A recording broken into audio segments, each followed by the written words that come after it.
Since late last week, France has seen nationwide anti-government protests almost every day.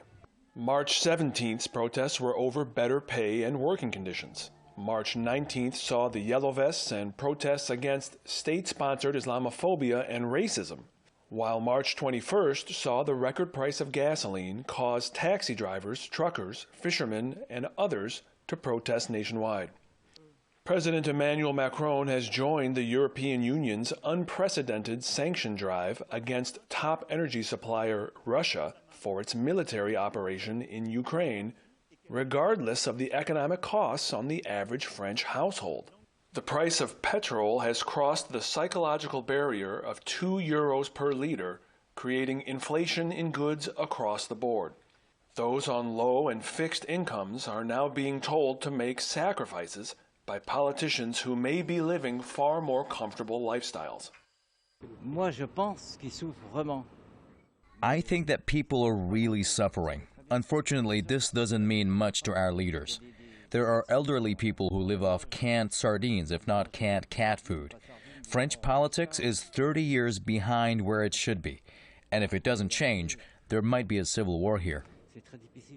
Adding to the hardships being asked of the average French voter, Macron recently announced that if re-elected, he will raise the retirement age to 65. That has caused the left-wing candidate, Jean-Luc Mélenchon, to jump in the first-round polls to third place, but he still trails the far-right's Marine Le Pen by several points. They aren't even talking about inflation in the election campaign. For everyone in France, it's big news, but not to our candidates. Everyone who isn't rich is wondering if the energy price increases are ever going to stop, while the poor wonder if they are ever going to be targeted by government aid.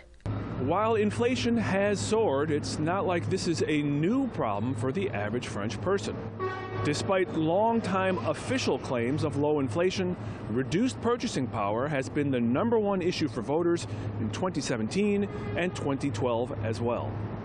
There will be at least 2 more days of nationwide protests this week. France's first-round presidential vote is now less than 3 weeks away. Many are saying that the final days of Macron's 5-year term are ending in a typical fashion, full of anti-government protests. Ramin Mazaheri, Press TV, Paris.